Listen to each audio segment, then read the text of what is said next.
Assalamualaikum warahmatullahi wabarakatuh dan selamat malam. Kembali dengan saya Bang Jako di channel Jalan Kodim. Kali ini saya mencoba menyampaikan ya sebuah pemikiran bahwa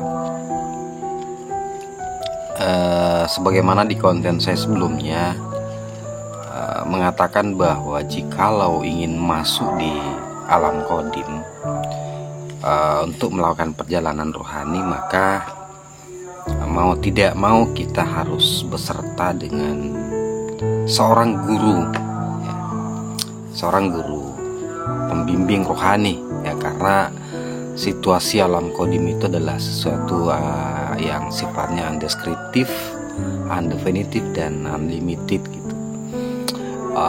Jadi ketika kita melewati dunia fisik jasmani dan kita masuk di alam metafisika, itu tidak serta-merta kita kemudian bisa masuk di alam kodim itu ya, atau di alam rohani itu. Karena situasi alam metafisika itu kan sangat-sangat ya kompleks ya, dan itu sebagaimana yang saya katakan bahwa di situ adalah sesuatu yang tidak terdeskripsi gitu. Nah, makanya kalau kita tidak memiliki seorang guru pembimbing, maka bisa jadi kita akan ketarik ke alam rendah gitu. Ya, sebagaimana dikatakan bahwa seorang salik yang tidak memiliki seorang syekh atau guru pembimbing rohani, maka itu dipastikan gurunya pasti setan. Itu ya. Jadi saking pentingnya yang namanya guru pembimbing rohani, maka itu menjadi sebuah keharusan gitu ya. Nah, itu adalah sebuah sistem gitu. Nah, seorang guru rohani ini dia mesti untuk menemukannya itu harus melalui guru pembimbing jasmani ya, karena hukumnya itu adalah Allah, kemudian Rasulullah ya sebagai guru rohani di alam rohani, kemudian ulil amri ya. Jadi ulil amri ini adalah sesuatu yang hidup di zamanmu dan di antara kamu ya. Jadi lewat tali ulil amri inilah kemudian yang menyambungkan kita dengan tali guru pembimbing rohani ya, yang secara otomatis kemudian menyambungkan kita dengan Allah. Ya, jadi itulah kenapa kemudian sistem kenabian, sistem kerasulan itu harus selalu ada di setiap zaman. Itu adalah sebuah hukum yang tidak bisa dibantah ya. Karena ketika kemudian tidak ada ulil amri, ya berarti otomatis sistem kerasulan itu atau kenabian itu sistem kerasulan itu terputus gitu. Karena harus selalu ada yang menjadi penyampai dari pesan-pesan kodim ini. Nah, sebagaimana baginda Nabi dulu membuatkan bahwa di akhir zaman itu kan Islam kemudian datang dalam situasi yang asing gitu.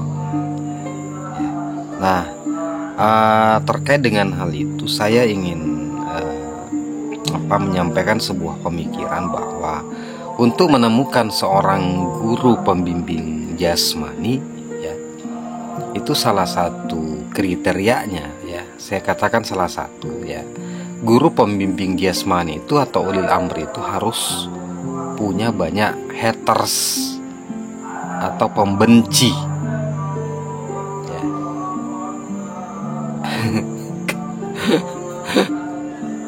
Ya, harus dia harus punya banyak haters, harus punya banyak pembenci ya. Kenapa seperti itu ya? Nah, tadi kan dikatakan dinubuatkan oleh baginda Nabi bahwa di akhir zaman itu Islam yang sejati itu nanti akan menjadi sesuatu yang asing lagi sebagaimana di awal mula kedatangannya ya. Artinya bahwa di akhir zaman itu ya nanti ajaran-ajaran Islam yang murni itu menjadi sesuatu yang asing, yang tidak dikenali, ya. Itu kemudian menjadi pahaman mayoritas gitu ya. Artinya Islam yang tidak murni itu sudah menjadi pahaman mayoritas. Ketika ada yang membawa ajaran Islam murni, Islam sejati yang betul-betul dari alam qadim, otomatis itu akan menjadi asing, ya. Nah, makanya ketika utusan ini tadi muncul dengan membawa ajaran qadim itu tadi, ya, yang kemudian tentu akan menjadi asing bagi masyarakat pada saat itu ya, atau pada saat ini sekarang ini, maka otomatis dia akan banyak dibenci karena yang dia bawa adalah ajaran yang asing, ya, bagi sebagian besar orang, ya. Pasti ya sebagian besar orang itu kemudian mencap dia sebagai orang yang tidak waras atau tidak normal, atau bahkan menganggapnya sebagai sesat, ya. Nah, karena ya memang ya ketika dinubuatkan bahwa nanti ajaran yang murni ini atau yang dari qadim ini itu adalah sesuatu yang asing, ya, kelihatan tersesat dan sebagainya. Makanya yang membawakan ajaran itu, yang menyampaikan ajaran itu sudah pasti akan banyak dibenci, banyak hatersnya. Nah itu. Jadi, mengacu kepada pemikiran ini, jadi bagi Anda yang mau mencari seorang guru pembimbing jasmani yang bisa menyambungkannya dengan guru pembimbing rohani tadi, ya, atau mungkin saat ini bisa disebut dengan seorang mursyid, ya, mursyid waris, mursyid mutlak, itu salah satu cirinya yang paling utama, ya, entahlah apakah utama atau enggak utama, tetapi ciri ini harus ada, ya, yaitu dia memiliki banyak haters, dia memiliki banyak pembenci. Kalau tidak ada pembencinya, tidak ada hatersnya, itu patut diragukan itu, ya, karena yang dia bawa adalah ajaran yang sudah asing gitu. Nah, ajaran yang murni dari alam qadim sono, ya, dan itu dianggap sebagai sesuatu yang asing. Ya, ketika disampaikan di tengah-tengah masyarakat, di mana mayoritas mereka sudah tidak memiliki pemahaman itu, maka dia akan dianggap asing. Oke, sampai di sini dulu bersama saya Bang Jako di channel Jalan Qadim. Assalamualaikum warahmatullahi wabarakatuh.